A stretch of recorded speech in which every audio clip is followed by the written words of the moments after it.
আসসালামু আলাইকুম। Take host বিডির পক্ষ থেকে সবাইকে জানাচ্ছি স্বাগতম। গত পর্বে আমি দেখাইছিলাম কিভাবে আপনারা ডোন্ট পে হোস্ট থেকে আপনারা আনলিমিটেড ফ্রি ওয়েব হোস্টিং নেবেন। সেই ভিডিওটা দেখতে চাইলে আপনি আই বাটনে অথবা ডেসক্রিপশন লিংক আপনি চেক করতে পারেন। সো আজকে আমি দেখাবো কিভাবে সেই হোস্টিং কন্ট্রোল প্যানেলের মাধ্যমে সম্পূর্ণ বিনামূল্যে আপনি ওয়ার্ডপ্রেস ইনস্টল করবেন। সো আপনারা যদি সাইন আপ না করে থাকেন, এখানে সাইন আপ বাটনে ক্লিক করে আপনারা সাইন আপ করে নেবেন। আর যদি অলরেডি অ্যাকাউন্ট করে থাকেন তাহলে লগ ইন করবেন। সো আমি আমার ইমেল অ্যাড্রেসটা দিয়ে লগ ইন করতেছি।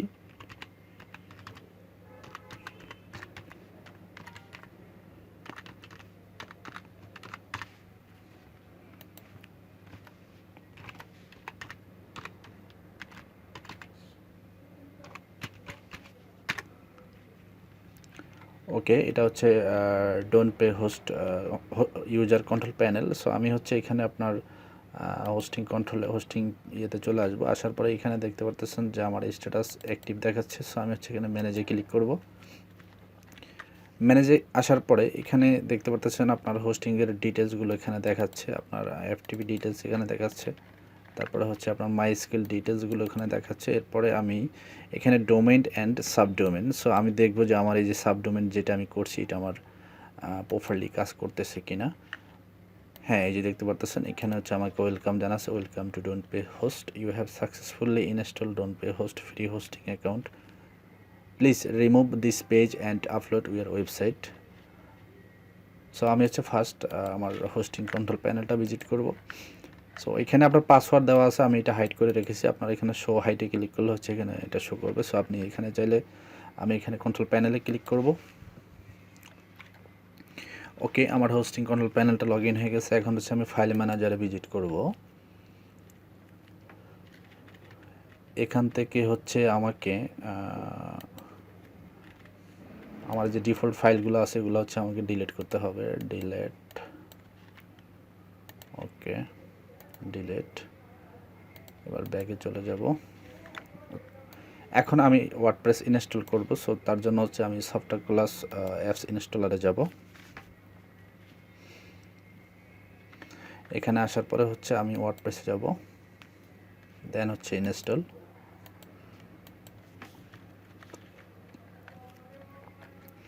ওকে, এখানে আপনার আপডেট ভার্সন 5.9.2। আপনি যদি চান যে ওল্ড ভার্সন ব্যবহার করার জন্য তাহলে আপনি এই ব্যাকডেট ভার্সনগুলো ব্যবহার করতে পারেন, আপনার যেটা এখানে প্রয়োজন হয়। এরপরে আপনার HTTP-তে দেওয়া থাকবে বাই ডিফল্ট, কারণ আমার SSL ইনস্টল করা নাই, যার জন্য HTTP সিলেকশন থাকবে। এখানে যেভাবে আছে সেভাবে থাকবে। এরপর আমার ওয়েবসাইট নাম দিতে হবে। সো আমি আমার সাইটের নাম দিলাম MyFAS first site SIT site. এরপরে আপনার ওয়েবসাইটের যে ডেসক্রিপশন থাকবে সেই ডেসক্রিপশনটা আপনি এখান থেকে দিয়ে দিবেন। তো আমি এটা বাই ডিফল্ট যেভাবে আছে সেভাবেই থাক। এরপরে আপনার এখানে ইউজার নামটা দিবেন। আমি ডিফল্ট ইউজার অ্যাডমিনই রাখলাম। এরপরে আমি পাসওয়ার্ড, নতুন একটা পাসওয়ার্ড জেনারেট করব। সো এখানে আপনার ইমেল অ্যাড্রেসটা দেখে নেবেন, ইমেল অ্যাড্রেস কোনটা ব্যবহার করবেন। সো আমার বাই ডিফল্ট এটাই থাকবে। এরপরে স্ক্রল করে নিচে আসব। যদি আপনি কোনো থিম ইনস্টল করতে চান তাহলে আপনি এখান থেকে যে কোনো একটা থিম সিলেক্ট করে দিয়ে তারপরে ইনস্টল করতে পারেন। সো আমি কোনো থিম ইনস্টল করব না, আমি জাস্ট ওয়ার্ডপ্রেস ইনস্টল করব। এরপর আমি ইনস্টলে ক্লিক করব। এখানে একটু ওয়েট করতে হবে ইনস্টল প্রসেসটা শেষ হওয়ার জন্য। সো একটু ওয়েট করতেছি। ওকে, সাকসেসফুলি আমার ওয়ার্ডপ্রেস ইনস্টল কমপ্লিট হয়েছে। সো আমি যদি এখন আমার এই ওয়েবসাইট লিঙ্কটা ভিজিট করি তাহলে দেখি কি আসে।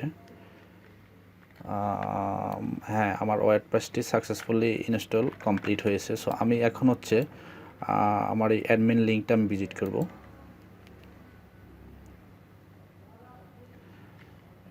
ওকে, এটা ওয়ার্ডপ্রেস অ্যাডমিন ড্যাশবোর্ড যেটা। সো এটা অ্যাডমিন ড্যাশবোর্ড।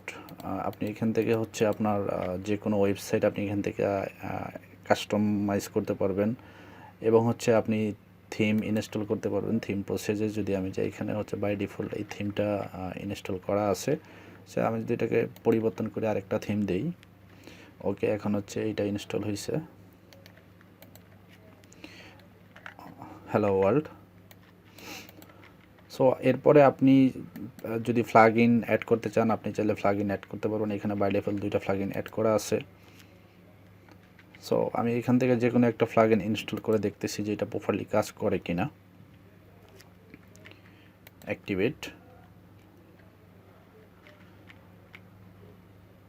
ইয়েস, এই যে দেখতে পাচ্ছেন এখানে হচ্ছে ক্লাসিক এডিটর যেই প্লাগইনটা এটা সাকসেসফুলি ইনস্টল হয়েছে। সো আপনি চাইলে হচ্ছে এখান থেকে আপনি আপনার যে কোনো ওয়েবসাইট হচ্ছে আপনি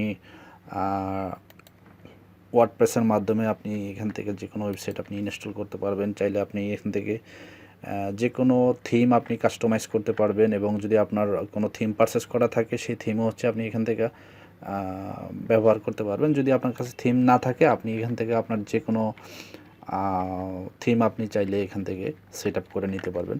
সো নেক্সট ভিডিওতে আমি দেখাবো কীভাবে হচ্ছে আপনি একটি প্রফেশনাল ওয়ার্ডপ্রেস থিমের মাধ্যমে আপনি যে কোনো একটা ওয়েবসাইট করতে পারেন। সেটা হতে পারে ই-কমার্স, হতে পারে ব্লগ সাইট, হতে পারে আপনার পার্সোনাল ওয়েবসাইট। সো আপনারা আমাদেরকে কমেন্টস করে জানাবেন যে আপনারা কী ধরনের ওয়েবসাইট ডিজাইন করা শিখতে চান, আমরা কী ধরনের ওয়েবসাইট আপনাদের জন্য করতে পারি। যেটার উপরে আমরা বেশি কমেন্টস পাবো সেটার উপরে আমরা কাজ করার চেষ্টা করব। সো এই ছিল আজকের ভিডিও। ধন্যবাদ সবাইকে আমাদের সাথে থাকার জন্য।